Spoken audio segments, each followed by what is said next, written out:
Nous sommes ici à Toubab Dialaw, dans l'étape de Mbour, ici à la ferme des 4 sommets, une ferme qui produit des fruits et légumes bio. C'est la première étape d'aujourd'hui, l'étape de Mbour, ici à Toubab Dialaw. La ferme des 4 chemins a reçu la détaillée de Mbour. Donc c'était pour démontrer aussi les bonnes pratiques agroécologiques que la ferme des 4 chemins développe à son sein. Et ça va permettre aujourd'hui la détaillée de découvrir toutes les pratiques qui se font au niveau de la ferme des 4 chemins.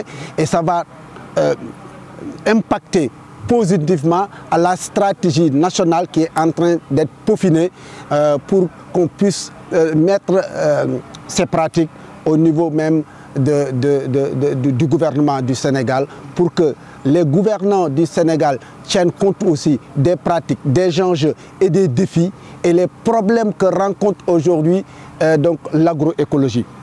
C'était aussi un moment où donc, les praticiens de l'agroécologie, les acteurs de la base, avec les ONG, donc tous les secteurs qui gravitent autour de l'agroécologie se rencontrent au niveau des structures, au niveau de la base, pour voir et échanger et mettre en place aussi les synergies d'action qui nous permettront, à l'issue aujourd'hui de cette caravane, on va se rencontrer à la mairie pour peaufiner et mettre en place aussi des recommandations et par rapport aussi à l'objectif qui s'est fixé pour le plan stratégique de l'agroécologie. Les difficultés sont multiples, parce que si on parle de souveraineté alimentaire, donc on doit être souverain. Pour qu'il y ait souveraineté alimentaire, il faut d'abord que les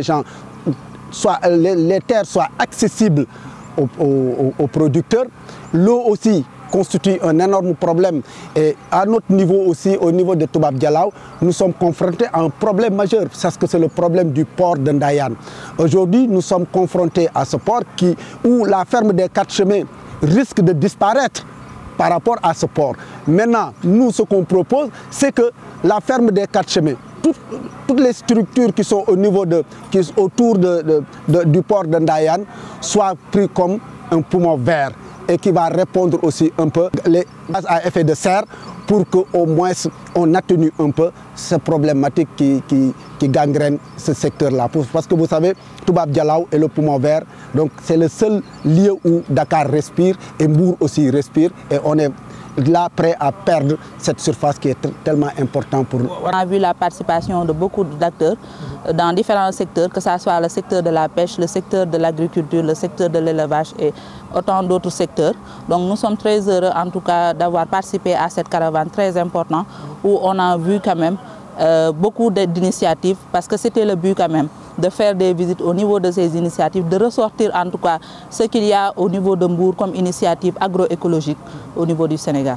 Beaucoup de doléances quand même, parce qu'on a vu quand même au niveau de la ferme des éleveurs, quand même il y avait quand même un réel besoin quand même d'être accompagné, parce que c'est une ferme quand même assez grande, de 126 hectares, où quand même, je pense que pour l'instant, il n'y a qu'une petite superficie qui est tenue en compte, qui est menacée, 6 hectares, et le reste est vraiment menacé. Donc, ils ont besoin d'être accompagnés pour continuer l'exploitation au niveau de ce périmètre-là. On a beaucoup de messages quand même au niveau de la détaillée de Mbour qu'on veut lancer, parce qu'on a des problèmes au niveau de tous les secteurs, je peux dire, parce qu'on est confronté à un problème de conflit quand même au niveau entre éleveurs et producteurs. Moi, je pense que ça s'est retrouvé au niveau de tout le Sénégal. Il y a beaucoup de difficultés aussi au niveau de la pêche. Il y a des plaidoyers quand même qui ont été soulevés, je pense par le responsable de la pêche qu'on a eu à rencontrer. Il y a d'autres problématiques aussi qu'on retrouve avec les femmes qui sont au niveau de la ferme piscicole, qui ont besoin d'être accompagnés. Je pense que tout ça, c'est des plaidoyers ou bien en tout cas c'est des accompagnements qui méritent d'être soutenus quand même au niveau du département de Mbour. C'est la 3e édition, mais nous, c'est notre première édition. Et on est très content quand même d'avoir participé à cette caravane parce que ça fait des années quand même qu'on voit passer cette caravane. On n'a pas eu l'occasion d'y participer. C'est la première fois quand même qu'on y participe. On remercie de passage la DITAS de nous avoir permis de participer à cette caravane et tous nos partenaires financiers, que ce soit ULB Coopération, Brodelit Delen, Yesal, Access, APAF et AgriSud et tous les partenaires vraiment qui nous ont permis de bien dérouler vraiment cette caravane.